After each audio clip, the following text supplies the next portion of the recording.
Good evening, everybody. Welcome back to PSGL. George Morgan here and Jack Burnett.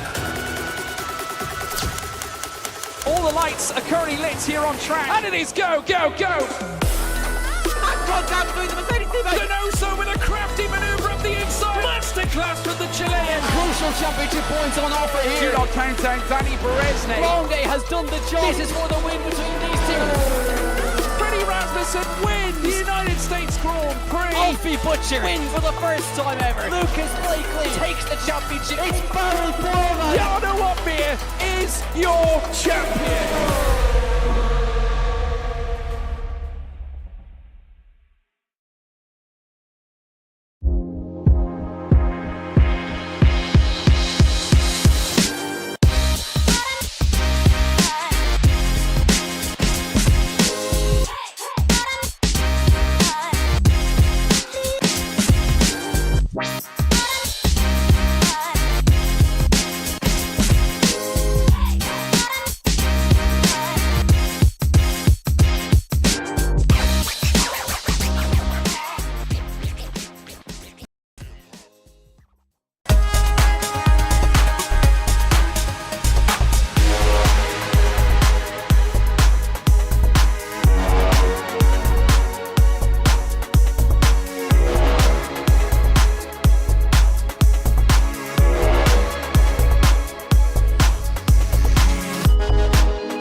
Good evening, everyone, and a very warm welcome here to PSGL PCF4, where tonight's time for round 4. We're heading to Canada. I'll be your host for tonight. My name is Mitsky, and as per usual, we have Max with us. But I just see that I did not update my overlay, so it still shows as Mackie, but it's Max, almost the same. Welcome, Max. How are you doing today? Hello, everybody. Well, I'm back once again. I'm very good, thank you, Mitsky. How are you on this Thursday evening? I'm doing pretty good. It's, well, slightly unexpected. Thought I would not be here tonight, but I'm here after all, so it's nice to be back in the commentary box with you again, Max. We've had a good race last week round in Belgium with some post-race penalties that were applied. That is something we'll be talking about later. But today we're going to put our full focus into the race on the Montreal circuit Gilles Villeneuve. What are your thoughts on this track, Max? Oh, it's an amazing circuit, very much a driver-dependent track. I feel like it's where the car doesn't really make up much of the difference. It is the driver, especially in qualifying. You do have to hustle very, very hard. Of course, easy to invalidate around a circuit like this when we head into qualifying, especially through that final chicane. That will catch many a driver out, of course, the World Champions chicane. And also heading through turns 3 and 4 as well. That will also catch out a few drivers just taking too much inside curb, can either pick up an invalidation or in the race can pick you up some crucial warnings, which could lead to some crucial time penalties. So expect that in the Grand Prix. And because you're so close to the proximity of the walls and how tight and technical it is at some points in this circuit, especially in that middle sector, it really does make the safety car risk very, very high.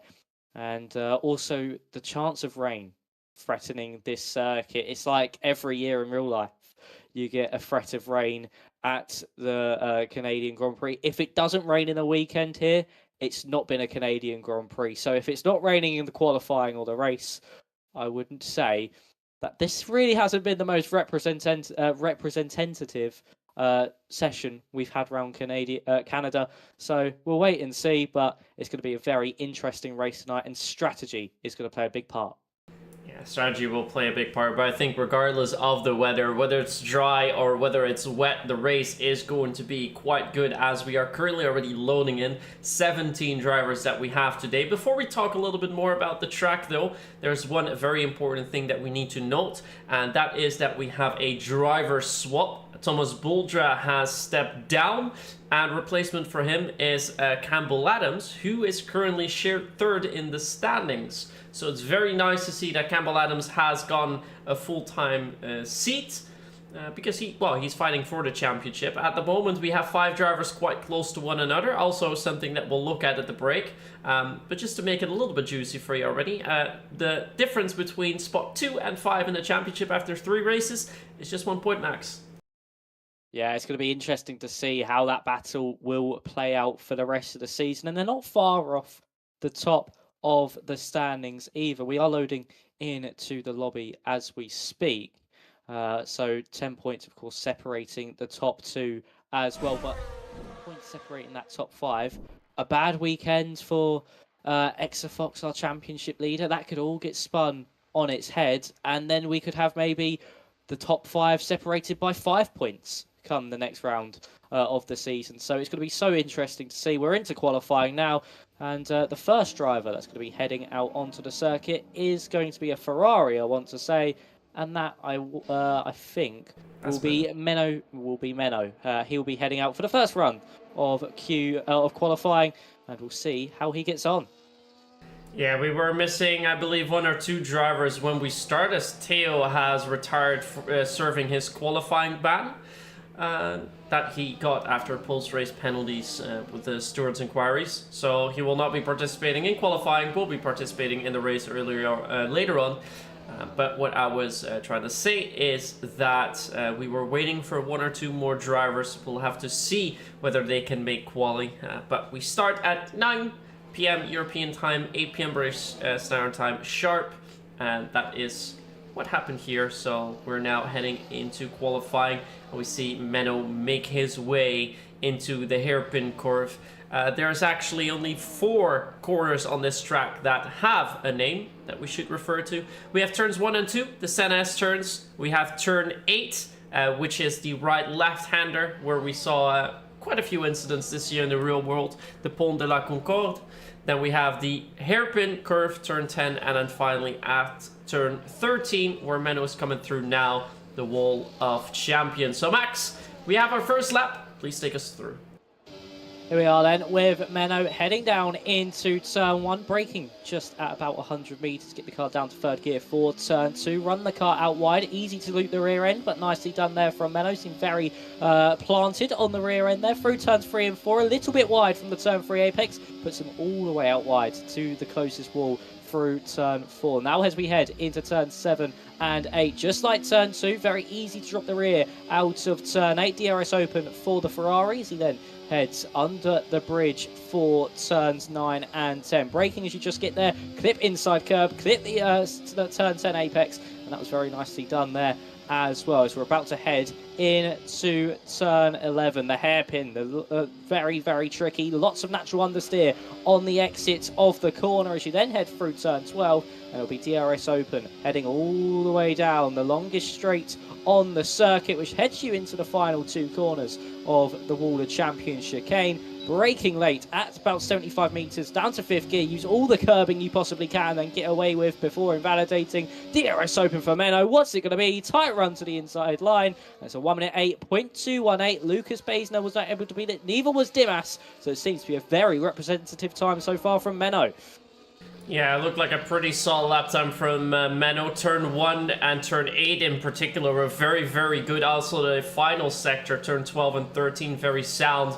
But a little bit of outbraking himself in turn 2 and 3, which could be a little bit better. So we currently see Campbell Adams move to the top of the timing table with a 1:08 dead.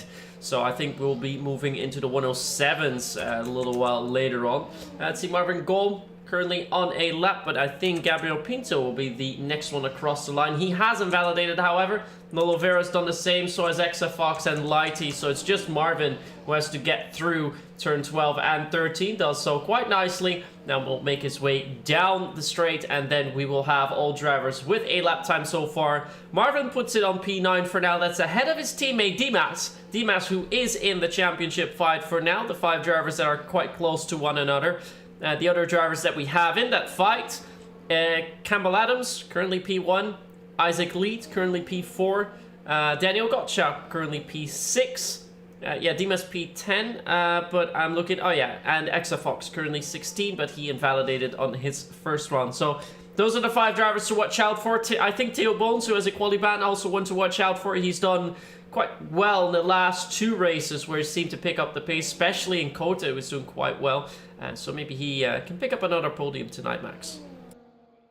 Yeah, maybe he can. It'll be interesting to see if he will be able to do so. Of course, with that championship up at the top, heating up podiums could be very, very crucial. And if he's able to pick one up, that could certainly put him a lot closer to that championship lead. So as we're in this sort of quiet part of this session, which is quite surprising so early on, we do have Gabriel Pinto, who's actually invalidated this and next on his previous lap, so he's not able to continue onwards in his Haas, and nobody else out on the circuit at the moment. But this is now a crucial stage to this qualifying session. With the drivers who have those lap times on the board, they don't have to run especially Campbell Adams, they don't really have to push as hard to get a lap time on the board, and they can just now run that risk of invalidating, whereas everybody else, the likes of Lolo Vieira, Pinto, Exafox and Lighty, will have that knowledge of them not having a lap time in the back of their mind. So it may mean they could be a few thousandths of a second off the pace, which could then lead to them qualifying in a very poor position if they constantly keep invalidating in this qualifying. So the next driver to be round to set a lap time, I want to say, is the Red Bull Dimas. of Alexander Dimas. It is. So, Myth, I've done a lap of the circuit Gilles Villeneuve. Why don't you take us on board this time around with Alexander Dimas as he's heading down into the Wall of Champion chicane? Yeah, so I'll go on board with Dimas. Another thing I want to add is because this track is quite short, I think most of our drivers will be going for 4 laps, so that helps out the drivers that have invalidated before. But let's see if Dimas can improve, because he needs to improve by almost half a second if he wants to be the man currently on top. It looks like he went through turn 1 nicely, turn 2 not as good, but looks to see some dark clouds up ahead. That's very aggressive into turn 3, slides a little bit on the exit there, but it seems to be quite good as he's already up a 10 through that first sector, taking the curve nicely through, and now making his way down towards turn 8. So far, pretty decent run by Dimas, but turn 8 is where you can make or break it. Need to get a good entry on it. Goes a little bit wide, decent slide there as well. Might have lost a little bit of time, but is it enough of an improvement to be worth it? It is so far. It's 3.5 tenths up on his previous run, and this is also a very nice way to clear that hairpin. Now, just the straight, and turn 12, 13 left, next to the Wall of Champions. If Dimas can get through here nicely, he should be able to put that Red Bull on provisional front row. How does he go through here? A lot of aggression, a little bit too much. He clipped, got track limits on entry turn 12, and where this would have been, yeah, it would have been, Paul. It would have been good enough. He was 12 thousandths under Campbell Anders's lap time, but that invalidation has cost him sadly. It really has. That is so unfortunate there for Alexander Dimas, picking up that invalidation on a lap that would have put him on provisional pole. Who else is coming to the line? That was Exafox up into second place, your championship leader. Here comes Lucas Bassner across the line. He actually aborted his previous run, but his teammate Gottschalk now making that run down the main straight. He goes up into 4th place this time around. Kai is next on the list. It seems like we're going up the order with the drivers coming by. And Kai now shoots to the top of the times with a 1 minute 8.003, nearly into those 1 minute 7s. That barrier just 3 thousandths away. And for Kai, that is a very nice lap. Campbell Adams has actually aborted his run. That was Marvin Golm going up into 8th place. Is anyone else close enough to finishing their laps? I think it's going to be Bogdan Moldovan, who's going to be the next driver to finish a lap time. Currently sitting in 10th place, looking to at least improve up into that top 5 if he can. Nicely done through that final chicane. A lot of aggression being used there. Bogdan Moldovan to the line, does get into that top 5, but only just in front of Daniel Gottschalk. And for the V-Carb, that is a very respectable lap time on 2 lap old soft compound tyres as well. Same with Lucas Bassner, who now goes on onto the second row and up into into third, and that top three separated by just 79 thousandths of a second. That shows how close things really can be around a short circuit like the circuit Gilles Villeneuve. Yeah, we see Gabriel Pinto is about to finish his lap time as Lolo Vera has just started theirs. But here comes Pinto then. No invalidation this time round. Gonna put a time on the board. How good is it gonna be? It's good enough for P8 so far. So pretty decent first run. We see a lot of drivers breaking their ways into the 108 ones. But nobody who has yet managed to clear the 108. Kai got awfully close with a 108.003, but I think he lost a little bit of time in that final sector. I think improvements will be possible later down the line. Let's actually move over to Lolo Vera, because I think Lolo is now approaching sector 3. Has a 40.5. That is, I believe, a couple of tenths slower than we saw most of the drivers do, but should still be on for a pretty decent run. I think could be coming out around the 108.4s or 5s if he managed to get through turn 12 and 13 nicely. So let's go on board so we can see that the best way. Does go in very cleanly. We see a lot of drivers just swing the car through. Lolo Vera making as little bit of steering as possible, and actually goes to a 108.2. So that was a very clean final sector as well from Lolo. And yeah, provisional top 10, not too bad from either. And judging by the looks of it, more drivers are starting to leave the pit, so indeed we will be going for 4 laps here, but no driver currently on a fast lap, although I think it will be... is Barvin next? No, it will be Dimas, who's just started another one. Yeah, Dimas going again. His lap time would have still kept him on the front row if he was able to keep it valid last time around, but currently lies in 14th after that costly error through turns 3 and 4, wide from the turn 3 apex once again with a slide of the rear end, but still able to keep the car running quite nicely within track limits. Up by just under half a tenth in that first part of the lap. Now exiting out of turn 7, DRS open for the Red Bull man as he's heading into the 8 and 9 chicane. Let's see how he's going to be able to pull this one off. That's quite nice there from Alexander Dimas as he's now heading up into the hairpin. It will be late on the brakes, as late as he dares, up by 4 tenths in that middle sector. Now this final sector is absolutely key if he wants to beat Kai to that provisional pole position with 6 minutes left in the session. DRS open once more, using the rest of his battery as much as he possibly can drain to save some as well for the main straight. Now into the final chicane, a little bit wayward on the entry to the corner. That's going to cost him some time. That scrubbed off some speed on the exit across the line, and it did scrub off some speed. A 1:08.174, not as good as his previous attempt. Only puts him into 7th place, and for Alexander Dimas that will be highly disappointing, but at least he knows there is time in the bag. But unfortunately, with it being the final run, that's going to put a lot of pressure on his shoulders as Exafox, your championship leader, the man who got pole last time out in Belgium, goes into provisional pole for 1:07.891. Yeah, Lighty just moved on to P2, but here comes Menno across the line. That's a new fastest lap time. 100 quicker than XFox. He managed to gain at least 2 tenths in that final sector. Great run all the way through as Kai improves on to provisional P4. And I think it's Gottschalk who's about to come through, but he has aborted his lap. Then, let's see, Gabriel Pinto is about to start his lap. I see... Marvin Gore's gone into the pit. Dimas is not going for a lap either. It's very confusing seeing all the different kinds of blues, because that means I have to do double checks before I can actually see which driver it is. This was Giovanni Lanzoni, so if you see Tess, we're currently expecting that is Giovanni. Let's see, is Jay Kennedy? He has invalidated. Bogdan Moldovan is currently on. No, he has stopped as well. Campbell Adams is just down by a little over a tenth. But yeah, with the Alpines as well, and the Red Bulls and the Williams and the RBs, the colors are quite hard to keep track of. I think Isaac Leap might be on for a competitive lap, but no, he has invalidated sadly as well. Weisner then. Let's see how Weisner fares. He still has 2 corners left to go. We didn't see the sector time, so we don't know whether he is on for an improvement, but could come awfully close here as he comes across the line. Does make an improvement by 1 position, but still in the 108. It's only the top 4 so far in the 107s. Yeah, that top 4 showing why they are so quick around this circuit and the only drivers to be into the 1 minute 7s.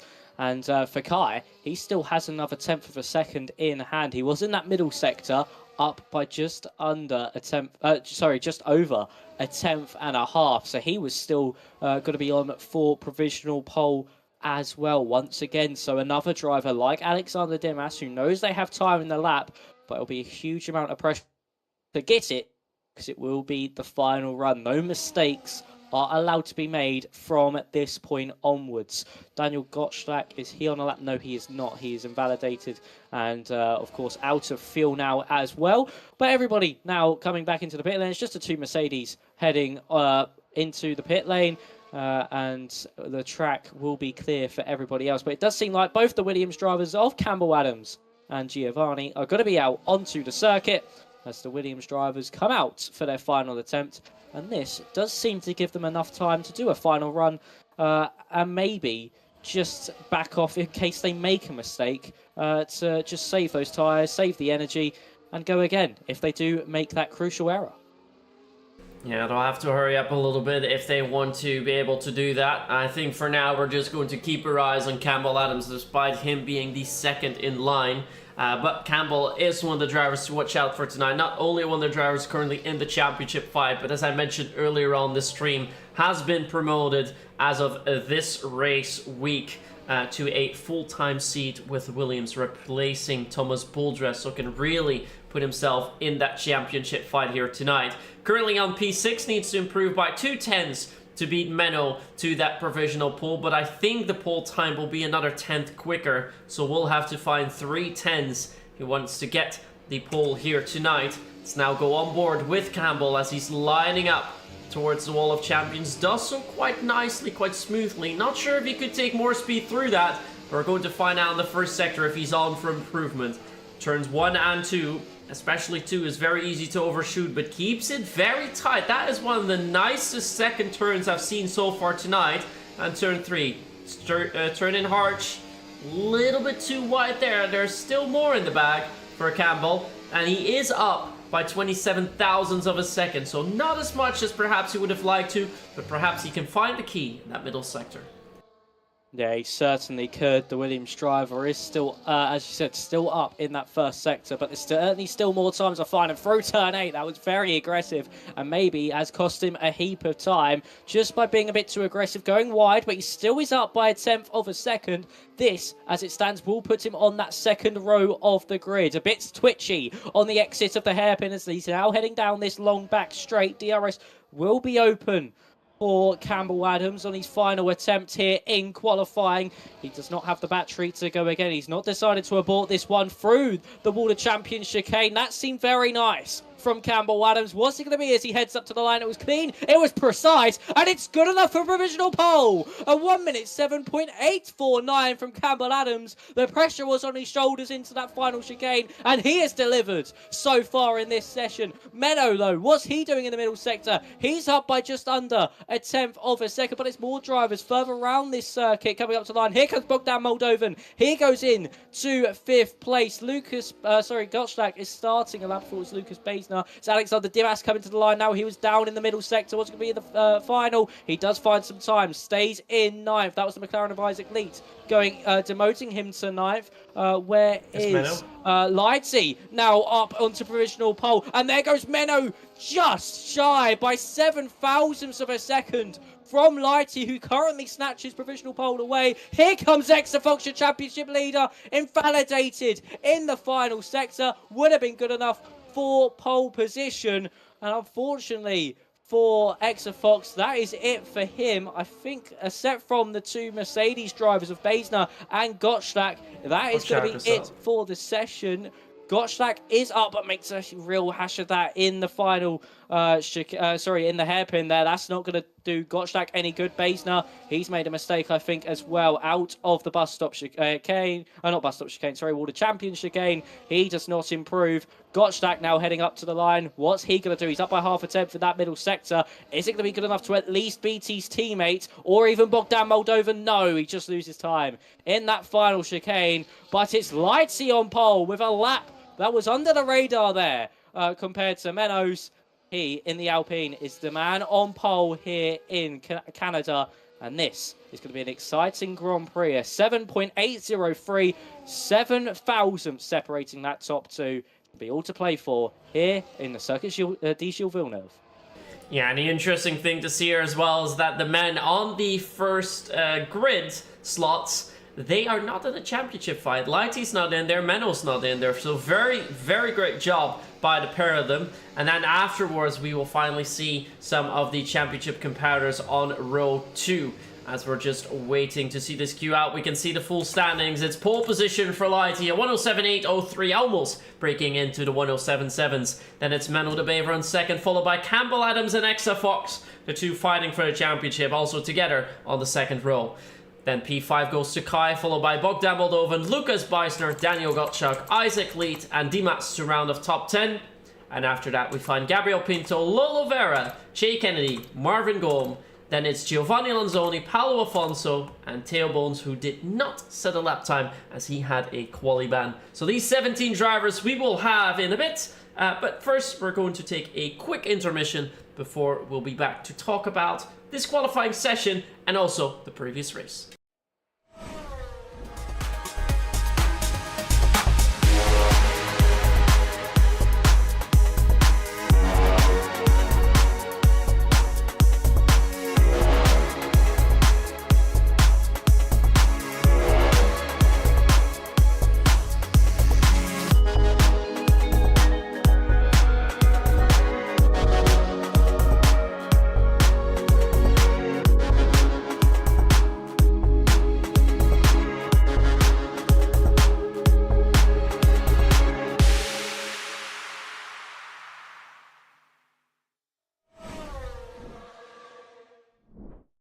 And here we are then, we are back. We just had the qualifying session, it's pole position for Lighty, and it now means we're going to take a short break for the lobby to get restarted, the ghosting to be turned back off, and then we'll be able to get this race underway at Circuit Gilles Villeneuve. 35 laps that we're going to see. I also wonder what the weather is going to be like, Max, but if the race is going to be anything like the qualifying session, it is going to be a close one, because out of the qualifying session we've seen so far this season, this one I think was the closest. Yeah, it certainly was. I mean, 88 thousandths were separating that top four, so it just shows how close it really was. And yeah, if the race is anything like that, it is going to be absolutely insane, especially heading down into the Wall of Champions chicane and down into turn one, because the drivers with the DRS are going to be oh so close to one another. It could even be difficult for second and third in that train, or well, third and fourth, which they will be, to even get the moves done, to even go for a move into turn one of the bus stop on one another, or even on the person that's meant to be leading the Grand Prix who has no DRS, because of how closely congested they could possibly be. It's going to be an interesting race to see. Strategy is going to play a big part of this. The weather is going to play another big part of it. If there's a big factor in if it's going to rain in 15 minutes, or if it starts off wet and then gets drier as the race goes on, that's where the driver really has to come into things. They have to make the decisions in changeable conditions, and that could be the make or break scenario. And the drivers also need to look out for safety cars. If someone goes for an undercut and unfortunately a safety car comes out, that could be somebody's entire race ruined. So it's all about staying out as long as you can, and just seeing what everybody else does around you. But safety cars got to play a huge factor in today's race, just to the nature of how close we are to these walls. Exactly, and now that we've talked a little bit about qualifying, let's go back to last week when we went to Spa. Let's take a look at the results, because as I already mentioned, some things were changed after some post-race penalties. So here we have the race results on the screen. Currently it was a race win for Isaac Leet, who's done there nicely, but both Gottschalk and Exafox have been demoted after being given a 5-second time penalty. Gottschalk for changing his line twice whilst defending, thus meaning he was blocking, and Exafox after forcing Alexander Dimas off the track in a battle we saw about 4 to 5 laps before the end of the race. So that promotes Dimas to P2, Campbell Adams to 3rd, and it also means that the championship gets a bit closer, because Exafox no longer has a podium, he's 6th, although he did have pole position in this race. As we kind of expected, he had that last season quite dominantly. And Gottschalk, he finished then in P5 after both drivers got a 5-second time penalty. And that means with these race results, we have the current standing. We have Exafox leading the championship with 34 points, 10 points ahead of Isaac Lead. But look at that, 3, 4, and 5. Gottschalk, Adams, and Dimas, 23, 23, 23. The top 5, especially 2 to 5, is also close. Of course, there's still a long way to go, but it's nice to see how closely bunched up it already is. As for Lighty, as we said, he's been flying a little bit under the radar. Did finish in 4th and 5th in the first 2 races, DNF last time out. But now with a pole position, could actually do a good bid at putting himself in that championship fight. And a similar thing I said about Tio, he had a great result in Texas. Sadly DNF'd in both round 1 and 3. But if he does manage to finish, then Tio is one of the contenders to look out for as well. So I think for now, we can almost narrow the championship fight down to 7 drivers already. If I look at the results in the first 3 races, maybe we'll see someone surprisingly step in. But we could also see one of those 7 fall out, Max. Yeah, we certainly can. These next, I would say, 3 races from here in Canada to the end of Monaco, they're going to be probably some of the most crucial of the season. If you want to get your championship challenge started, even if you're a driver that has got scored no points so far this season, you need to put in the performances now before it is too late to get this championship challenge underway. Because say if you leave it to Hungary, to Saudi Arabia, you're going to have no chance of coming back into this one. So if you are the likes of, say, Lolo Vieira, who haven't scored a point, or even, as you said, Lighty or Teo Bournes as well, if they can pull off a good performance over these next 3 races, we could see the likes of Teo go from 9th all the way up to, say, 2nd or 3rd in the standings and be just behind whoever's leading it heading into Silverstone round 7. So it can all switch just like that. A few good performances can instantly change somebody's season. And that is going to be oh so crucial over these next 3 rounds, putting in those performances and making sure you get the job done to put yourself in the best position possible for the second half of the season. Yeah, and as we've seen in previous season, consistency really is key. So it will all boil down to who can be the most consistent driver all the way through the men that we currently see on screen. And I see in the Discord chat currently that we're asked to ready up so we can get started in a moment. That means that we are quickly going to take a closer look at the track that we're driving on tonight. And after that, we will move into the game so we can get started for the 35 laps we're going to see around the Circuit Gilles Villeneuve. So here we have it then, the track, 4.36 kilometers, 2.71 miles to turn 159 meters, 3 DRS zones, 1 at the back, 1 the long back straight, and 1 heading up to the start-finish line. 14 corners in total, and as we can currently switching to the right overlane. Yeah, 14 corners, pit lane time loss of 18.2 seconds. And yeah, the track, of course, named after Gilles Villeneuve, who won here in, quick quiz for you, Max. It was 19, I want to say, like, 76? Not How many years out am I? 1982. Oh, no, wait, sorry. He passed away in 1982. I did actually not write down when he won. So I'm very excitedly asking you this question, but I do not have the answer ready. So now I'll have to go and look that up.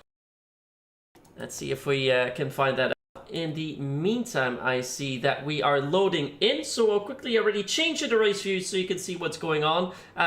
I think I don't have that much time to then look it up, but I'll use my phone to see if I can find out when that was. But yeah, it looks a little bit cloudy. I don't think we're going to get any rain, Max. But what are your expectations for this race? What do you think top 3 is going to be like? Expectations. I mean, I already know it's going to be oh so close in this one, but for the drivers, who's going to take it? I'm going to go for, by the way. It was 7. Oh, I was 2 years off. You know what? I didn't actually know, so I'm not too far off. And we are actually getting underway here, Myth. So take us around. I'll tell you about my predictions later. Right, so here we go, off the line with a good start on the inside for Menno, and the Ferrari is almost alongside Lighty, but he's going to keep that just nice and tight as Giovanni Lanzoni has already picked up a penalty. I think that might have been a false start. We're going to take a look at that later on as we see Exafox moving into the inside of Campbell Adams, but it's not being able to put himself alongside and pass him as Dimas is fighting anxiously with Lucas Beisner. 4P7 is on the inside. There's almost contact there, and down the inside comes the RB, but he's been pushed wide now by Dimas, so no overtake by Jay Kennedy there, and I think up ahead the drivers kept it pretty much unchanged. Let's have a quick little look at the position changes. Gottschalk is up by 1 comparison to Beisner. Dimas up by 1, 3 positions gained by Jay Kennedy, and sadly 2 lost for Isaac Lead and Gabriel Pinto, as Lolo Vera has now gone another move down, and it looks like Gottschalk is in a little bit of trouble because he did not have the best source of exits. No, he certainly did not, so we can maybe see a move from Lola Vieira on Alexander Dimas, and also Gottschalk as well under pressure from Beisner, as the only driver on the mediums is Jay Kennedy, so he's got to put those to good use. Isaac Leet and Giovanni into the pit lane. I think Isaac with a bit of front wing damage, of course Giovanni to serve that drive through. So Jay Kennedy now trying to get the run out of turn 2. Just look at the difference in tyre purchase. Here comes Kennedy to the inside, but elects to back out of it. Smart move. Don't want to go side by side through turns 3 and 4. That's going to cost you more than what you will gain as we head into turns 6 and 7. And we now exit back out down the back straight. It'll be DRS open for Jay Kennedy. Of course, DRS now enabled on the end of lap 1. He's getting closer again as we head into turn 8. But again, just not going to go for the move. Just waiting for the perfect opportunity to strike. And that certainly is going to be into the hairpin. Probably the best overtaking opportunity of the circuit. Late on the brakes from Kennedy. Locks the rears. That's caused Lucas Beisner to get a half slide as well. Alexander Dimas says, thank you very much. I'll take a position there. He could get the pair of them with DRS open for Dimas, as he's now chasing after Kennedy. Menno able to get past Lighty with the DRS as well. Here we go then. Dimas getting closer. Just having to back out of it all over the curb as well. Went too deep on the brakes. Lolo Vieira now trying to get involved, and here comes Pinto on Beisner as well. He could lose 3 places in a span of 3 corners. Pinto to the inside of the Mercedes driver, now going to hold it around the outside for turn 2. Just won't have the line or the run out the corner. A hectic few corners there for Beisner, Kennedy, Dimas, Vieira and Pinto, but luckily all staying within DRS range of that top 7. But that was a very risky move from Kennedy that did not go the way he would have wanted. No, did not go the way they wanted. Now has to overcome a 6:10 gap to Gottschalk up ahead. But as you mentioned, needs to make the best use of those tires. Now he has the advantage earlier on. We just saw Exafox make a slight mistake heading into turn 8. That opens up the door for Kai behind, but does not go for a send into the hairpin. So we'll stay behind for a time being. Now Menno has the lead currently, but I think we're going to see from Exafox on board, Menno is indeed already moving to the side. He knows he's going to get overtaken, and this might even be a double overtake. If Campbell Adams goes for it, then he does go for it. So Menno has been pushed back into P3. He will, of course, will he actually get DRS? I think there's only 1 detection point, and there indeed is. So that means that Exafox is going to come awfully close to the back of that Ferrari. Is going to stay behind for now as Jay Kennedy sets the fastest lap time. The gap's still awfully close, top 15 within 1 DRS window. Although Dimas really needs to watch out now that he stays within a second of Jay Kennedy up ahead. But Jay, I think, is poised to get past Gottschalk as quickly as possible. Yeah, of course, Jay was able to make up most of that time with those medium compounded tyres. As I said earlier, the purchase difference at this stage of the Grand Prix will be absolutely crucial, and he will need to make the most of those yellow-walled mediums. So, as we exit back out of turn 9, look at Bogdan Moldovan as well, the other V-carb all over the back of Kai, and he's going to look to the outside line, make sure it don't all congest back up, and he's into the back of Exafox, onto the grass, and goes for a spin, locks the rear brakes, and for Bogdan Moldovan, tried going around the outside, where it all concertinas, late on the brakes, he did not reap the reward, and unfortunately, falls all the way down to the back of the field. Campbell Adams, able to get past Lighty there in the Alpine, and look at that run that Campbell Adams had compared to Lighty, and he's able to get further and further ahead. Half a second is that gap as we enter into turn 1. Menno all over the back of the Alpine. But for Bogdan Moldovan, disaster there for him. For V-Carb, it would have been a really nice start to this race, especially if Kennedy could have got past Gottschalk within the next lap or so. But unfortunate circumstances there for Bogdan, as his bad luck continues so far this season. And for Gottschalk, he's got to try keep up with this pressure from Jay Kennedy behind, and could maybe use Kai in front of him, just like Bogdan did. So maybe now try and attack, and that will be his best form of defense to Jay Kennedy behind. Yeah, and we see how the drivers are starting to get closer to one another. I think Jay is one of those drivers that needs to make a move quickly, and we saw Gottschalk just go a little bit wide into the hairpin. That might open up the door for Jay Kennedy behind. That gap is now a little under 2/10s, but will need to use quite a bit of energy if he wants to get past, and he's not using that energy, so does not want to go by for a time being, and looks like Lighty is unable to go for the move onto Campbell Adams, as we saw Jay Kennedy struggle just a little bit. But look at that, Menno awfully close to the back of Lighty.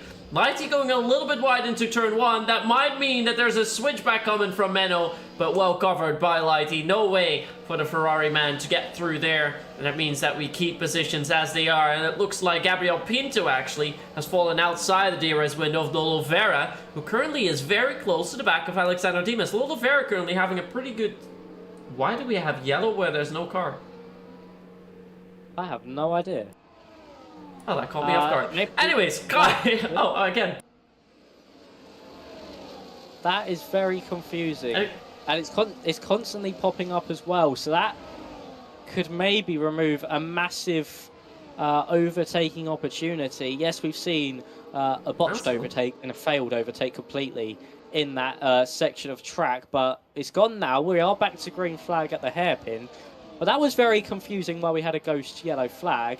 Kai is getting closer to Exafox. Campbell Adams has been overtaken by Lighty, which we would have expected down that back straight. He's now under pressure from Menno behind, so the Ferrari driver getting closer and closer. Would he go for the move into turn one? No, just elects to back out of it. I see him lifting off the throttle as he heads down into the first corner. But lap 7 of 35, we've had a ghost yellow flag. What else is to come in this Grand Prix? And yeah, that maybe have been some subtle foreshadowing from the game to show that maybe there's another spin heading up at the hairpin on its way. Yeah, it could very well be the case, as we're currently watching what Lolo Vera is doing. Lolo currently in P9, but seemingly having more pace than Dimas, who seem to be quite quick all the way through in quali. But at the moment, it looks like Lolo is a little bit quicker in terms of race pace. So definitely one of the drivers to watch out for. But just as I say that, commentator curse kicks in. 3-second time penalty for multiple warnings. That is for track limits. Does go for a very late break and has to now avoid Alexander Dimas. I think we should quickly tap away because I think he's getting a little bit nervous here, Max. Yeah, I think he certainly is. Vieira making some crucial errors there in his battle with Alexander Dimas. There goes Campbell Adams on Lighty. Menno also trying to get involved there. Now he's going to have to run out of the Wall of Champions chicane. And here comes the Ferrari to the inside line. It will be for turn one. And he's going to be able to get that move done on the brakes. Exafox maybe going to try following through. But Lighty, super ambitious round the outside to pull that defensive move off. Had to take some bravery. And he does keep second place. Lighty, brave on the brakes, pinched Menno to that inside line, had full trust in that Ferrari to make sure he didn't hit the side of him, and that is exactly what happened. And for Lighty, brilliantly done to keep that second place, and this might now allow Exafox to get closer and closer to the back of the Ferrari in front, and maybe now poise an attack on to Menno as we head through turns 8 and 9. And Kai also looking a threat at this stage of the Grand Prix as well. Kennedy's not made too many more inroads on Daniel Gottschalk. I would have expected him to be by him by now, because of course those mediums will have so much more grip, but they are going to start to hit the cliff in the next few laps, and we'll start to see him fall further and further back from Daniel Gottschalk and maybe come into the clutches of Alexander Dimas. Talking about Dimas, Vieira has gone through. Kennedy now picks up a 3-second time penalty as well to boot, so that's not going to do his alternate strategy any world of good. And no one making a move on this time around through this DRS train, but Vieira and Dimas have caught up to the back of the DRS train. But crucially, I'm quite confused there. Why Dimas let Vieira through?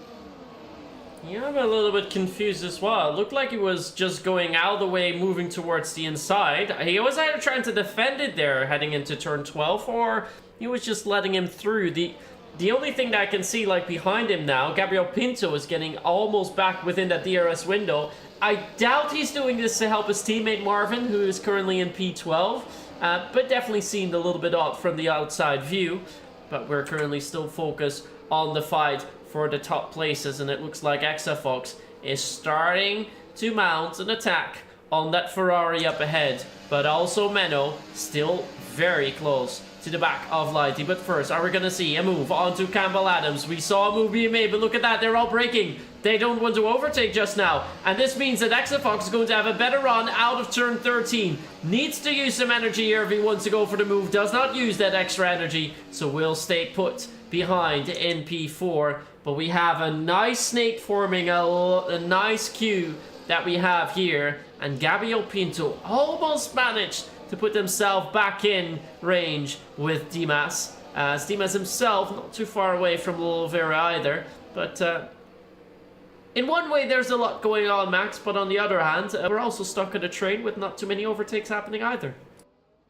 Yeah, it's all really hearsay rather than actual moves being made on the circuit, but still, with the drivers being so close together, it's just that fact of knowing that one braking error could mean that somebody goes straight into the back of somebody else and breaking their front wings as we congest all the way back up through the hairpin. We'll blast back down the straight into the Water Champions chicane. Vieira all over the back of Jay Kennedy. Those mediums really are starting to lose some pace and some purchase. Here comes Vieira to that outside line, using that battery wisely. Was able to get past the V-car, but taking a lot of inside curb there for the second apex of the chicane. Out to turn 13, it's a horrid run, but here comes Alexander Dimas. After Kennedy gets a stunted run from the Aston Martin in front, he's going to try and hold it around the outside now. It's the V-car, but the outside again for the Red Bull, and we're now going to have a drag race all the way out through into turns 3 and 4. Dimas isn't going to back out in this one. We know he's a hard racer, but he does have to give way in the end before getting forced out of room. And for Jay Kennedy, he's able to hold on to that position with some robust racing. But for Alexander Dimas, that is going to be a heartbreak for him, because he now is going to be falling further and further back from Lolo Vieira. He needs to get past Kennedy with absolute as soon as possible, to get past the V-carb in front. Is he going to go for it into the hairpin? That is the question. He's looking for it. Maybe going to try force a mistake from Jay Kennedy in front. It's now all about this exit out of the hairpin. It seems quite nice. He's got the slipstream. He's got the battery. He's using the DRS wisely. And there we go. There goes Alexander Dimas on Jay Kennedy. But 1.2 to the top 7 in front. That's going to be difficult to break down. Oh! Kennedy and Pinto make contact into the Water Champions chicane. Pinto loses his front wing. Kennedy, I think, has his front wing still intact. As you know, there's a bit of damage, but heart disaster for the pair of them. And Pinto, of course, missing the pit lane now means he's got to do a full lap without no front wing. I saw that crash happen when I was just switching between POVs, and that looked like one of the nastiest accidents I've ever seen here in PSGL. But thankfully, I didn't see any demolished cars, and we don't see any safety cars, just a little bit of debris coming off the car, so that ended a lot better than I thought initially. What it does mean is that Jay Kennedy, because he was botched into contact, flew pretty much into the pit lane, got a penalty for speeding in the pit lane, had damage already, so he's now retired. That means that everyone who's currently still driving is on the same strategy. Everyone has that same set of hards, and let's actually quickly look at the tires. We haven't done so too much, and as you can see here, everyone's out on the hards, except for Isaac Lead, but he stopped after a first lap. Doesn't seem like he's in contention for now, as Beisner has just managed to make his way past Alexander Dimas, who has not gone into the pit lane. Let's see if anyone else is going into the pit lane for now, but I think, yeah, I see Gabriel Pinto come in, but he had some serious damage. And it looked like he was about to crash with 320 kilometers an hour and full into the wall, skating onto the pit lane, but thank God that did not happen. Yeah, thank God that did not happen, as we now see up at the front Lighty still behind Campbell Adams, and this DRS train has been in the same order all the way down to the to Daniel Gottschalk for the past 6 or 7 laps in this Grand Prix. And will anybody be brave enough to go for a move this time around? The pit window will be around about lap 19 to 20, I would say, from these hard compounded tyres, so they can then do about 15 laps on those medium compound of tyres. So DRS open once more as we head down into all the champion chicane of 12 and 13. Is anyone going to go for a move this time around? No, Lighty backs off. That means Menno then also backs off from that one. Alexander Dimas able to get past Lucas Basner, whoever a little while. Still 2.7 seconds now away from the DRS train in front. That is going to be a monumental task to try and close that one down. That is just going to keep getting bigger and bigger as each DRS zone goes by. But further up at the front once again, it's all status quo here up at the front. It's Campbell Adams leading. This is going to be good for his championship challenge, currently sitting in 3rd place. And then for Exafox, the championship leader, he sits in 4th. Still going to take a good chunk of points, but his championship lead will be slashed in half if this order stays as it is, as we would head into round 5. But now we exit out of turns 8 and 9. Kai all over the back of Exafox, but still once again no one going for a move. But Menno makes a mistake. Exafox could capitalise here, Myth. Exafox could indeed capitalise, but it looks like the wider line gave Menno a better run down onto the back straight, and it doesn't allow Exafox to come anywhere near as Lighty, though, gets awfully close to the back of Campbell Adams, but they've now opted not to pass as Lolo Vera gets yet another penalty for track limits, where Lolo definitely does have the pace. The extra penalties that he's gotten will not help him out here as we look to see Benno move to the inside of Lighty and has managed to dispatch him. It looks like, yeah, he's now slotted in behind. So not a great run into turn 1. Was a little bit side by side with Campbell Adams, and that's going to cost him a place, as we saw also nicely from the onboard of Kai, where Exafox was having almost a little look down the inside onto Lighty. I think Lighty is certainly, slowly starting to lose a little bit of pace. And as, well, we forgot to mention, Tailbone's also got a 3-second time penalty for track limits. But now here we go then. Kai definitely picking up pace as well, getting closer towards Exafox and Lighty up ahead. I think one of the drivers now really starting to struggle. We have a late lunge coming in from Lighty. That came out of nowhere, and that will compromise his exit. That means that Exafox now has the opportunity to come by. Needs to do it now. Wing is open. Where is that ERS usage? Manuel is starting to defend. There they go. Almost 3-way they want to go into turn 12. Side by side they go. Lighty has to take the curbs there. He's going to lose a lot of time. Will lose another position onto Exafox, I think, as well. Slots in now behind. But that aggression that started at the hairpin in turn 10 has... Oh, there's now contact. And that was a late move by Kai. Thankfully, again, not a crash. But I think the takeaway so far, Max, is they're driving quite aggressively. But we've seen quite a few moments that could have easily ended in heartbreak.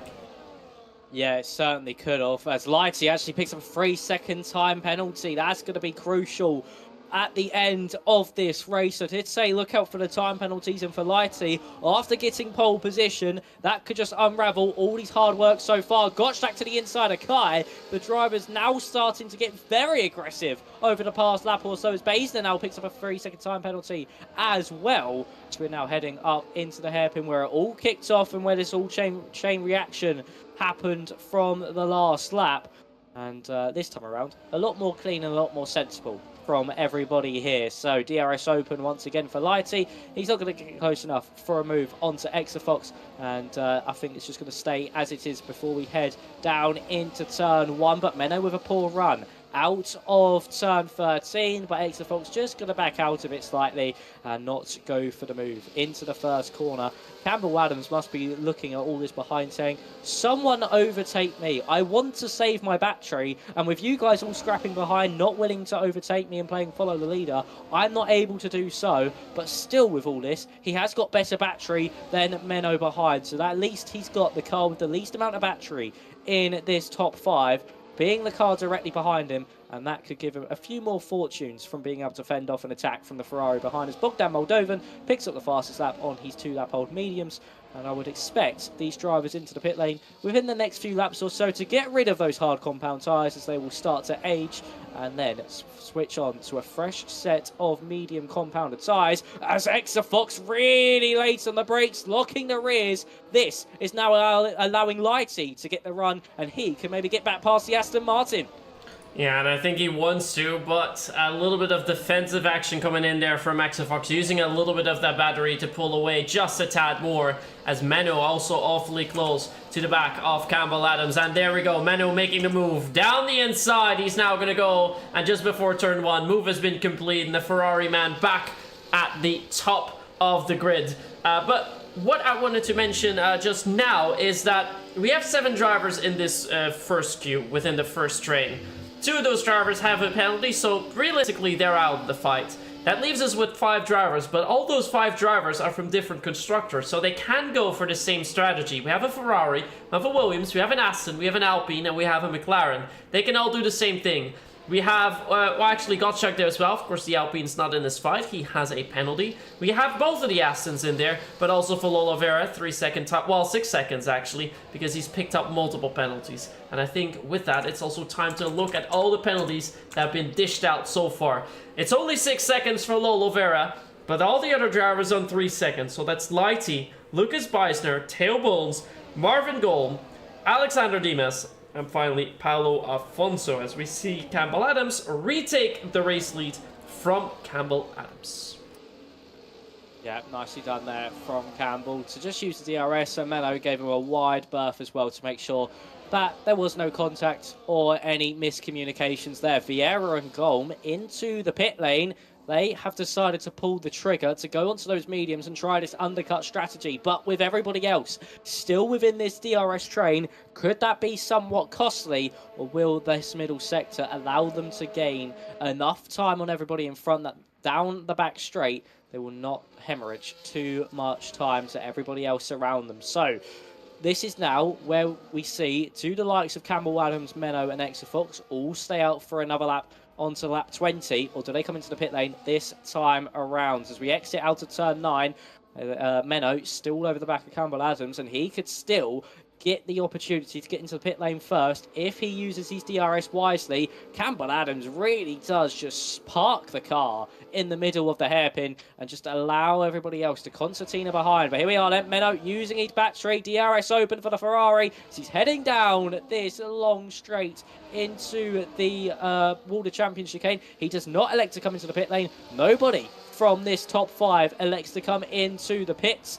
So have Lolo Vieira and Golm come in just 1 lap too early, but Theo, Beisler and Dimas all also into the pit lane. The top 6 still stay out on the road. This is where strategy is going to play its role, and it's going to be so crucial to box at the right time and make sure that your tyres will be within the correct window come lap 35.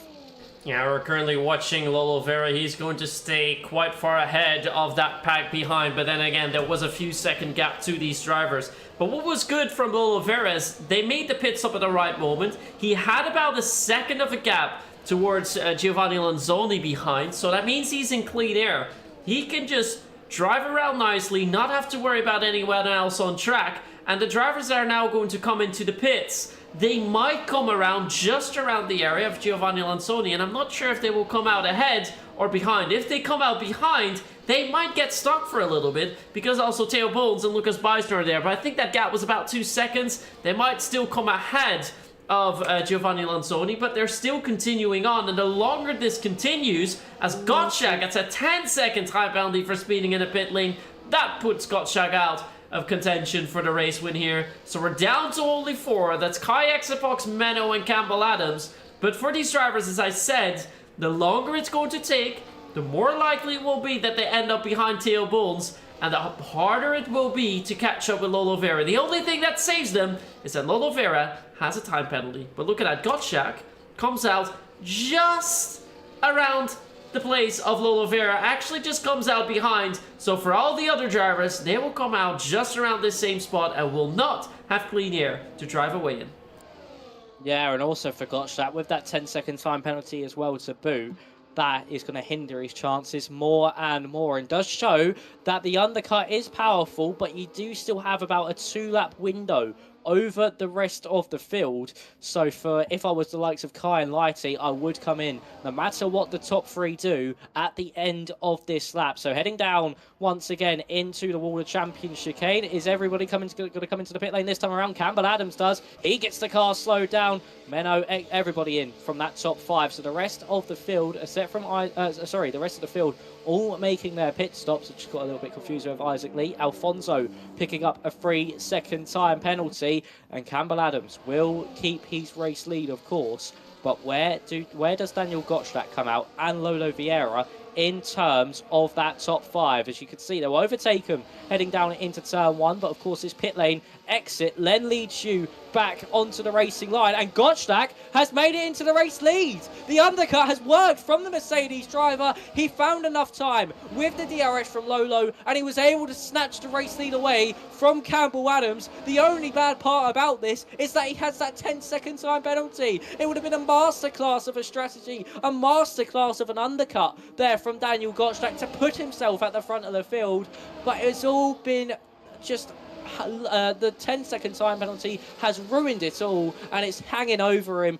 and Campbell Adams will know that. He knows he can sit behind for now. He doesn't have to make that move, but Menno now looking to the inside of Lolo Vieira, the Aston Martin, trying to hold it round the outside of the Ferrari. He'll get the better run out to the corner. Of course, he takes the rider line, able to get on the throttle earlier. DRS open now for the pair of them as they head down this straight. There goes Campbell Adams past Gottschalk. Menno is past Vieira. Here comes Exeter Fox as well to the inside of his teammate. Is he going to be able to pull this one off? The championship leader into the Wall of Champions chicane, nearly into the Wall of Champions. But Lolo Vieira has to cut across, and there goes Lighty as well. Kai might even follow him through. No, just has to sit behind. But it all kicks off there behind Lolo Vieira, and Campbell Adams is now going to try streak off into the distance. He needs to gain 3 tenths over Daniel Gottschalk within the next few corners if he wants to break that DRS. Yeah, and this is something that we might see in the stewards room as well. Fox made a late move there. Not sure if that was fully clean onto Lolo Vieira, but whether he will protest what his teammate did, that of course remains to be the question. But that looked to be right on the fence, and hard to judge at least from the commentary box, at least without any replays. But the things that did happen in the meantime that are good: Campbell Adams now in the race lead. Daniel Gottschalk following, not too far away, but seemingly not having quite the pace to keep up with Campbell Adams. And this could be good news for Campbell Adams, because the gap to Menno, 8 tenths from Gottschalk. His gap to Gottschalk, however, is about 3 tenths, but if they're able to pull away together, Campbell Adams is into the hot seat, because he does not have to worry about Gottschalk that much, because he has a 10-second time penalty to his name, with Gottschalk setting the fastest lap now, a 109.992. We're only about 2 seconds slower than we were in qualifying session. This shows how much these drivers are pushing around this 4.3 kilometer track and really trying to put that hammer down. On the other hand, though, Menno has now managed to come back closer to Gottschalk, so I don't think that Campbell will be able to fully pull away. We have managed to get more drivers within the DRS train. That is now up to 10 drivers, but out of those 10 drivers, a whopping 6 have penalties to their names. So the only 4 who currently seem to be contesting for a race win max are Kai in P6, Exeter Fox in 4th, 3rd place Menno, and the current race leader, Campbell Adams. Yeah, that is really where the battlers are for this race win. And with Gottschalk in the middle of them, that is just going to give Campbell Adams that extra line of defence. But Gottschalk can still attack this one.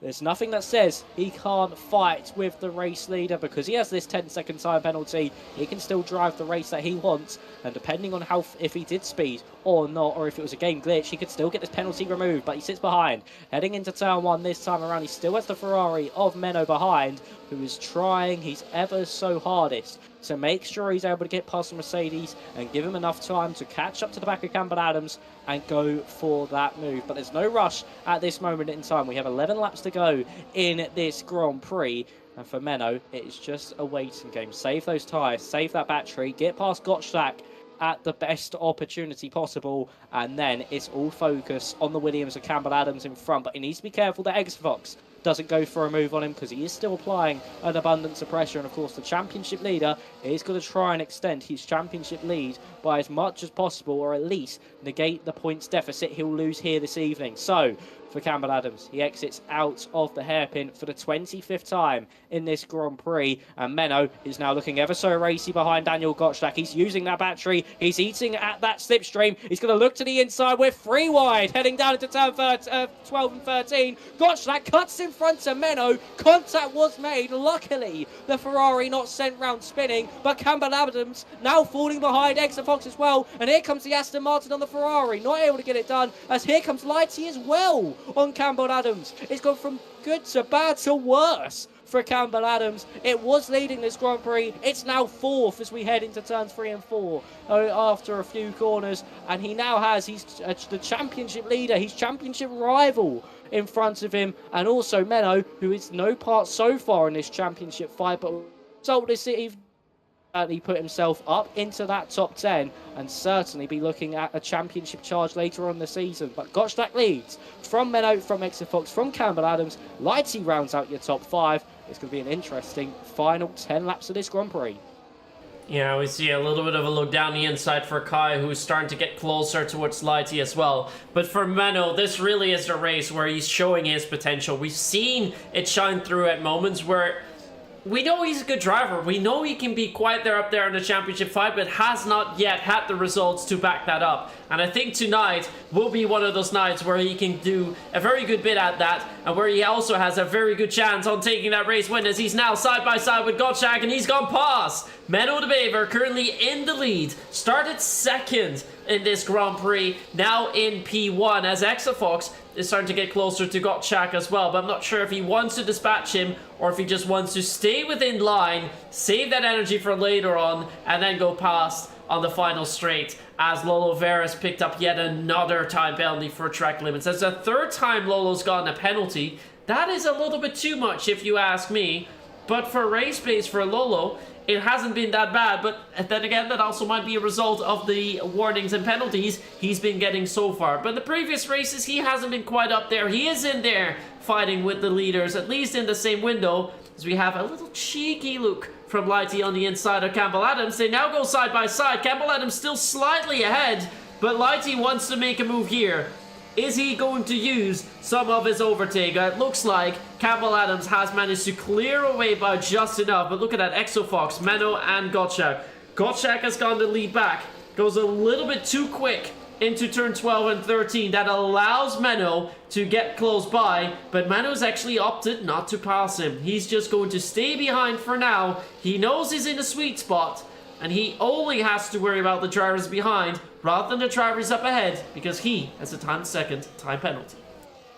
Yeah, Menno can just sit behind for now. We got really close to the wall there on the exit of turn 5, and that would have been absolutely costly for Menno if he did clip that wall there and picked up some front wing damage, but luckily for him, it was still within limits of the car. Menno now looking for a move up into turns 8 and 9. That's a very unconventional place to get it done, because of course you do then have the back straight after this one, and Campbell Adams has gone deep through 8 and 9 as well. That's allowed both Lighty and also Kai through. Kai now late on the brakes, and here comes Alexander Dimas! A late dive bomb to the inside from the Red Bull. That has thrown Kai all out of sorts as we head down this back straight. We would still have Gottschalk versus Menno and Exafox further up in front. Gottschalk is going to look for the move, or is he? No, he just backs out of it from the Ferraris. We all congest out once more, heading through the Water Champion chicane. Menno leads this Grand Prix from Daniel Gottschalk. Exafox is 3rd, Lighty up into 4th with Kai in 5th as well.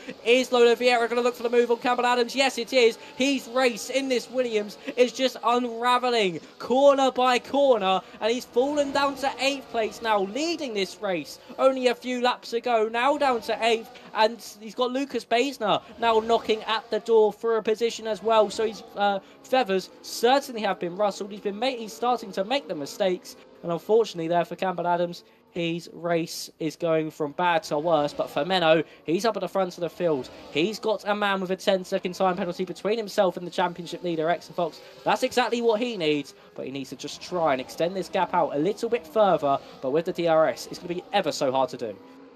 Yeah, now we see Campbell Adams trying to move it down the inside of Lolo Vera. Side by side they go onto the back straight.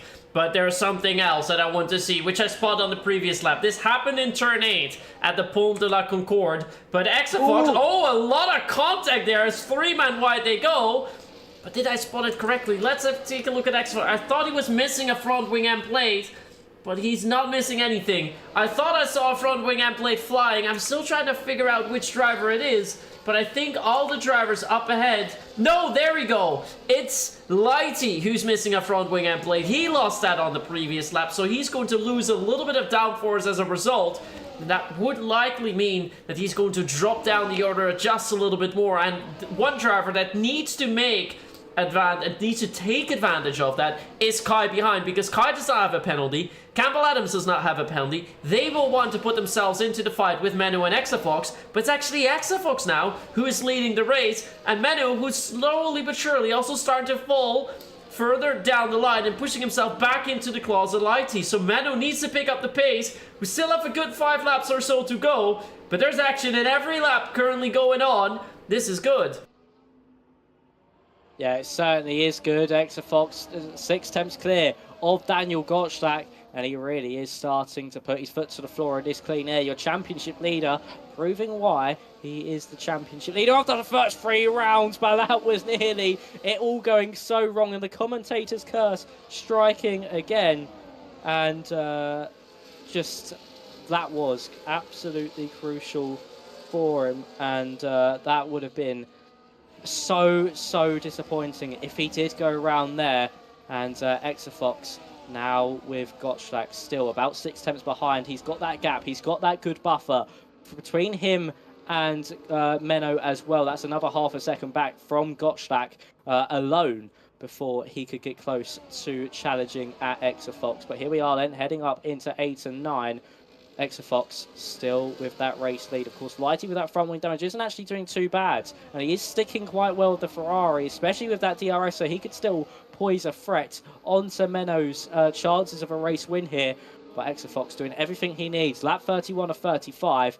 The Aston Martin leading the way. And that, by the time this race ends, we could see him extend that championship lead by a few more points.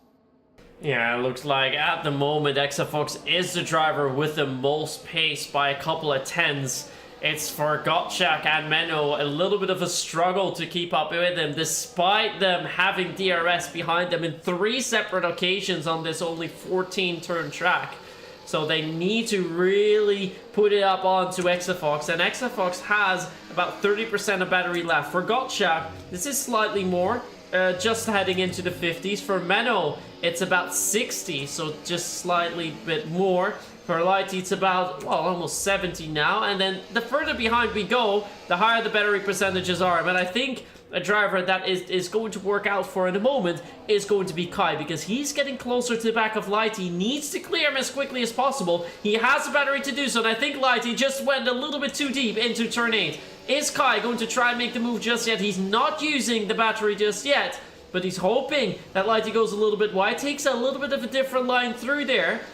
But now then, he is going to use a bit of that overtake, but not enough, at least, to fully clear it, to try and get past Lighty up ahead. So he's going to stay put for now. A driver who is not staying put is Campbell Adams. He's now side by side with Dimas and has already cleared him just before turn 12 and stays in front nicely, because Campbell also needs to make that charge further up ahead. He does not have a penalty, virtually in P4, but will of course want to take a penalty here on the 4th race of the season and trying to close down that gap to Exafox a little bit, but he is currently still leading the race as we have 3 more laps to go.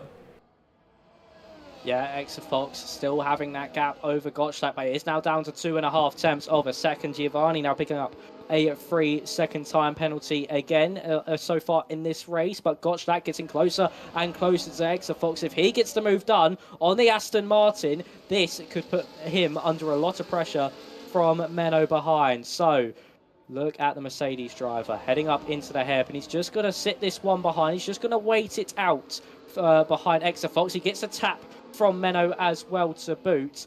So we'll see DRS open for the Mercedes heading down this straight.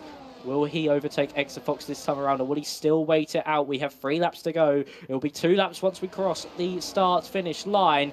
And Exafox still just leading the way. Gottschalk waiting patiently. He's still under pressure from Menno. And with Exafox still leading this one, if we get onto the final lap, heading down that back straight and down the start-finish line, we could see him drop from maybe first all the way down to the likes of 5th. We'll have to wait and see how it goes. But for Exafox, he could be in a real spot of bother heading into the final lap, as we're on lap 34 of 35. Exafox still leading the way. Tail Boone's now picking up a 3-second time penalty, but your championship leader could be in all sorts of strife within the next lap. Yeah, and now we're going to see quite a few drivers starting to overtake the ones with penalties. So Menno really needs to clear Gottschalk in this lap, so he has a chance of taking the battle on to Exafox. And it looks like down to turn 8, he had a little bit of a better run, but it's actually Campbell Adams who's very close to Kai. He's on the outside, trying to overtake turn 10 on the outside. He is still there. He's actually gotten a better exit. There's a little bit of contact, but he's through. Campbell Adams is through on Kai, now finds himself in P5. Further up ahead, we see no more overtakes being made, at least for now. Lighty almost has a last-minute look into turn 12, but he stays behind for now as well. So we're now heading into our final lap of the Canadian Grand Prix, lap 35, as Menno really needs to clear Gottschalk. He sees Gottschalk go a little bit too deep into turn 1, but not much. Not too much, at least, so that it opens up an opportunity for him. Giovanni Lanzoni has just managed to get past Isaac Lead. Isaac, also a driver, was expecting a little bit more for tonight, but currently finding himself scoreless and in P14. Not going to pick up any points as a result either. But here we go then. Menno, so close to the back of Gottschalk now. Has to use the overtake at some point. Has almost 75% still left, but he doesn't want to use it just yet. When is he going to use it? He needs to make a move into the hairpin and then make the other one on the straight, but he's not doing so. He's waiting. He wants to save everything for the back straight. Now here we go then. This is where it matters. Exafox taking a wider line because he wants to get a good run and have to use all of his battery. But here it goes then. Exafox under pressure by Gottschalk, Menno, Lighty, Campbell Adams and Kai. But here we go. Gottschalk trying to go round the outside. He's cleared him. Gottschalk is through, but Gottschalk has a penalty. So for Exafox, this does not matter. It will be Gottschalk across the line first, but it's a race win for Exafox after penalties come through. Menno comes through in second. Campbell Adams stays ahead of Kai as he finishes fourth. But for Lighty, it's P5, then it's Dimas, and Gottschalk all the way down to P9, just for that speeding in the pit lane. He must be kicking himself for that one. But it's a race win for your championship leader, starting from P4, and I think he just played it perfectly fine and all to the book there, Max. Yeah, he played his cards absolutely right there, did Exafox, and I mean, I feel like Menno as well was just a bit too passive behind Gottschalk. He should have made the move to get into that hot seat for the final lap, but just, I don't know, maybe thought he could catch up enough to the back of the Aston Martin on that final lap to get the move done. But Exafox, a well-deserved victory. Your championship leader, proving why he is the championship leader, kept that one clean, it kept that one consistent. And that was a very nice race from him. So for Exafox, he will now extend that championship lead by, I want to say, a further, if I've got to check the points, a further 6 points over his closest rival, which will be Campbell Adams now. So that now brings his championship lead to 17 points come the end of this evening. So for Exafox, he's now given himself a buffer of at least a race win to not be caught up. Of course, still pole position and fastest lap give drivers points, but if they're able to hold on with just the race win, he will be able to keep that championship lead by a single point.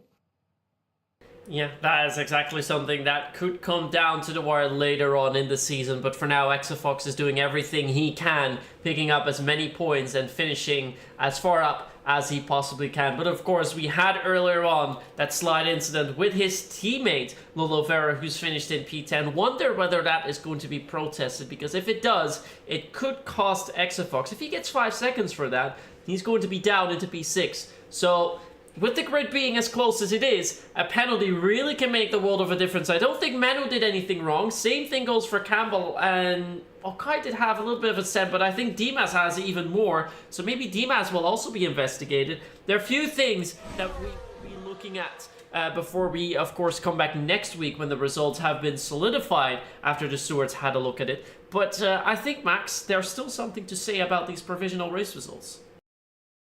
Yeah, there is. There's certainly penalties that could come some drivers' way, as you said, Exafox's way, especially Lighty as well. I think could get an extra penalty, maybe even Menno with a move, but I think he was all clean with that. And even Gottschalk could get further penalties, especially with that contact. I think it was with Menno as well into the final chicane. He could certainly get some penalties for that, but we'll have to wait and see what drivers report what in the stewards' room. But it's going to be a very, very eventful stewards' inquiry booth, I am sure. Yes, that is definitely the case. Now we're currently watching the waiting room to see if any of the drivers is going to come in for an interview. So we can talk to the drivers and see their perspective on all the battles that we saw unfold tonight. Because we had a lot of action going on. Overtakes, at least attempts for overtakes happening every single lap. And that is why I liked having the Grand Prix, the Grand Prix of Canada on this calendar. There's just so much going on. Whether it's dry, whether it's wet, the action is always close. So much going on. It's a lovely race to spectate. And we're only still early on in the season. There's still so much more to come.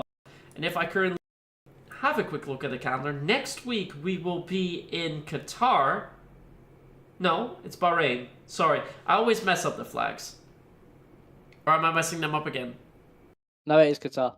It is Qatar. Okay, good. So next week we will be indeed going to Qatar. But Max, if I look at the calendar, I think in 2 weeks we have a very interesting one. In 2 weeks' time, round 6, splitting the calendar, so to say. Round 6 is at Monaco. That is going to be absolutely epic. That is going to be an epic race. Monaco never fails to deliver. So having it as the midpoint of the season, where it's make or break really for some of these drivers. What a way to do it, and to maybe even win the Monaco Grand Prix, to put your championship challenge into perspective. That would certainly be a way to do it, and it will deliver an amazing race, I'm sure. And if there's not one safety car, I'll be highly surprised. Yeah, that is definitely a thing that we're going to see, because we thought we were going to see a safety car here tonight. So tonight, sadly, we were wrong. No safety cars happening. Could have been a big safety car after that incident that we saw heading into turn 12. But miraculously, as we had some people in the chat say as well, it's quite a miracle that there were no DNS as a result of that incident, because I think if that had happened in the real world, Max, that would have been an instant red flag. Oh yeah, 100%. That would have been an instant red flag. But luckily, in the F1 game, that doesn't happen, and we are all okay and can keep racing. But yeah, I mean, I feel like sometimes where things are necessary for safety cars and stuff, this game just doesn't seem to provide it sometimes. But that's the fun of it. It allows the drivers to keep racing, which is all good. And overall, it was a very exciting race. And I mean, for Exafox to extend his championship lead post stewards inquiries, that is certainly what he needed. And it just shows a start of what could be a very dominant season from Exafox, who was, of course, in the championship fight for a little bit of last season, and unfortunately was knocked out. I think it was after some absence. Actually, no, it was a poor result at Monza, I think. Knocked him out of contention, but still, it just shows how close he was last season, and now he's able to be here consistently, get those points he needs, and just race the way he wants to. He can just dominate the rest of this season, I feel like. Yeah, we saw last season that he had the potential, but he just did not yet have the consistency. And now he's won round 1, was second in round 2, was on the podium in Belgium before the penalty was applied, and now once again wins here in Canada. He's the most consistent driver so far this season, and that's something that you need. For Campbell Adams as well, he's been very consistent, a second and a third place. Only in the US, after he got damaged, he's fallen out of contention a bit. So I think Campbell Adams is also one to watch out for, who's awfully consistent. For Isaac Leeds, sadly, was second in the standings. He's now not going to pick up any points, so he will further drop down a little bit. Lighty is going to put himself up in the mix with the drivers in the top 5. And another driver that's going to make a big step forward is going to be Menno. Menno, who had a DNS, did not start in the first race, and then round 2 and 3 both finishing in 11th, must be kicking himself for that. But now tonight finally picking up some points and immediately picking up a podium as a result. So I think for Menno as well, he definitely has the pace. He just needs to show that consistency. And so far the driver that's, well, the two drivers really that have been showing that consistency are Campbell Adams and Exafox. I would almost include Alexander Dimas, who also has 2 podiums already. But I think tonight, he just didn't do it. He just didn't do it. And he needs to step it up a little bit more if he wants to get really nose deep into that championship fight. Yeah, he really does. I mean, Menno, as you said, he's had a tricky start to this season, but this race showed he can be up there. He can fight up at the front. And yeah, he just needs to be a lot more consistent with it. And it was a bit too passive. I didn't think he had that killer instinct today, did Menno, to really cement himself as a front runner to push the likes of Exafox and Gottschalk into those mistakes. I think he was a little bit too passive today. But that was just a little learning curve maybe from today, is that he has to be a bit more aggressive in those scenarios. But still, with second place, I mean, even if Exafox now gets this penalty, it could still be the race victory. But if he wants stuff on track, if he wants to win it before Stewart's inquiries, he needs to be just a little bit more aggressive with some of the overtakes. He had opportunities to get past Gottschalk, didn't take them.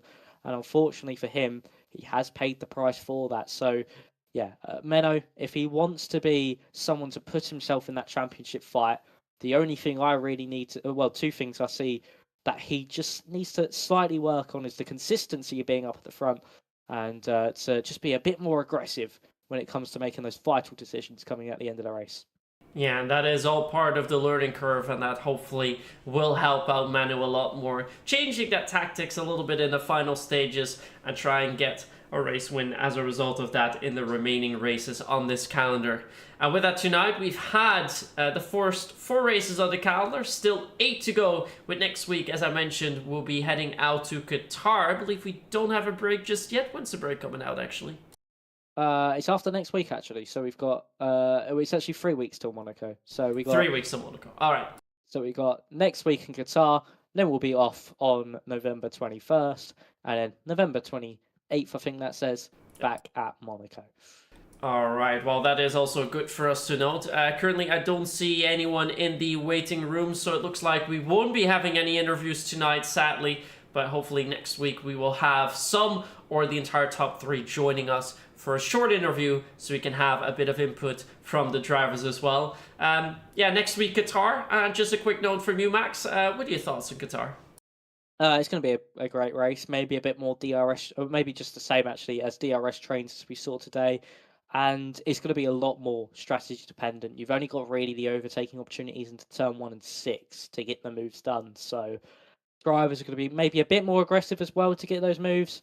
But certainly it's going to be all about the strategy game and keeping within track limits, because that's going to be a big factor as well. So that is the main factors of the Qatar Grand Prix and in Losail, and also the tyre wear is going to also play a big part. I already know I said about strategy, but tyre wear is going to be absolutely huge around that circuit. So keeping your tyres in good condition will be the make or break moment within your race.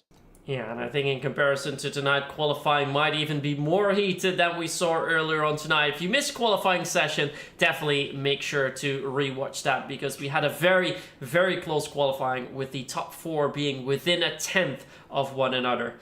This will be it for tonight, though, so we will see you again next week at the same time when we head out for round 5 in Qatar, and then hopefully myself and Max will be back to cover that for you before we have our first break. Have a good one tonight, and see you next week.